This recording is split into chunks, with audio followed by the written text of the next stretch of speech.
eu sou a Gabriela Junqueira e hoje eu vou te contar um pouco sobre a história que está por trás do terceiro filme da franquia Invocação do Mal, chamado Invocação do Mal, A Ordem do Demônio. E se preparem, pois esse caso foi um dos mais emblemáticos investigados pelo casal Warren, um casal de investigadores paranormais reais.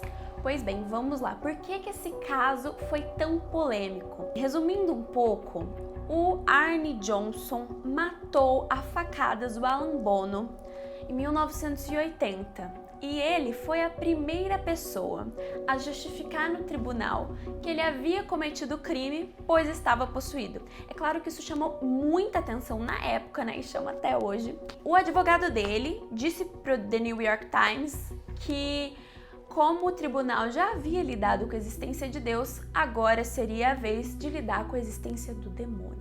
Gente, que medo, já deu até um medo aqui. Tudo começou em fevereiro de 1980, quando David, o irmão de 11 anos da Debbie Glatzel, que é a esposa do Arne, foi possuído e o casal Warren foi chamado ali para ajudar.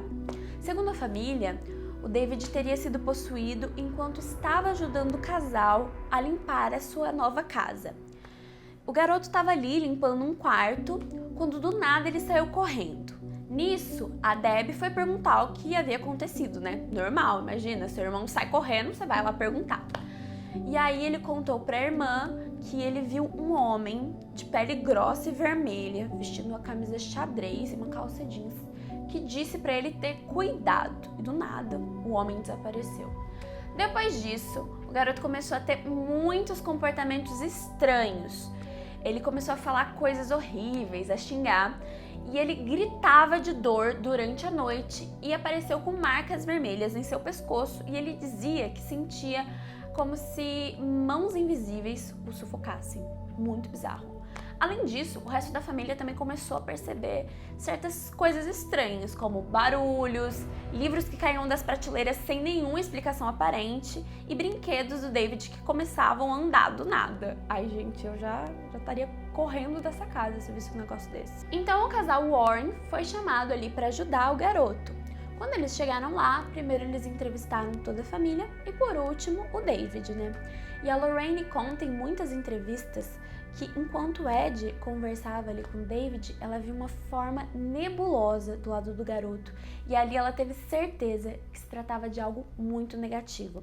Durante essa entrevista, eles descobriram que 43 demônios possuíam o David. 43 demônios, ele disse o nome de cada um deles. E eles conseguiram, né, livrar o garoto de alguns desses demônios, mas ele ainda estava possuído por outros. E uma certa noite, enquanto ele estava ali sofrendo muito, o Arne, que era muito próximo dele, morrendo ali de dó, vendo aquela situação, se ofereceu no lugar do David. E aí, a partir disso, ele começou a agir de maneira muito, muito estranha.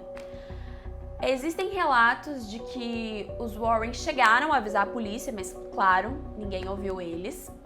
E aí o Arne Johnson continuou agindo de forma estranha.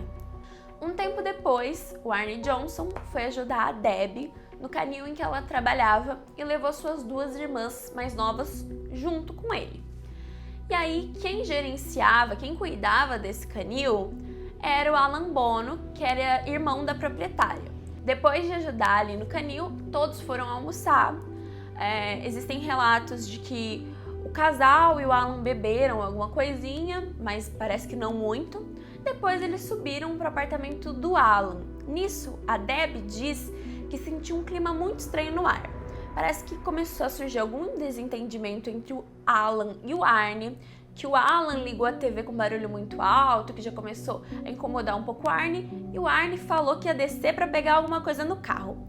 A Debbie disse que ficou muito, sentiu uma coisa muito pesada naquele momento, que algo ruim ia acontecer, e falou para as meninas descerem correndo a escada. Então elas desceram, só que o Alan segurou a Mary, a irmã de 9 anos do Arne, pelo braço.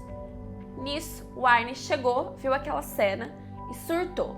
A Debbie disse que até tentou entrar no meio, mas Ela não conseguiu impedir o Arnie e ele esfaqueou o Alan diversas vezes. E segundo a Debbie, enquanto ele esfaqueava o Alan, ele grunhia como um animal.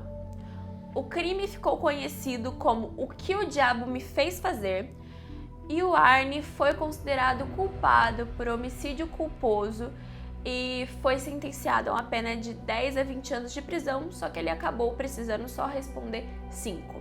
Até hoje, ele e a Debbie são casados. E aí, o que você achou dessa história? Você gostaria que a gente trouxesse mais casos como esse, mais histórias como essa por aqui? Se você gostou, deixa seu like, comenta, envia para os amigos e conta pra gente o que você gostaria de assistir por aqui. Muito obrigada, até a próxima!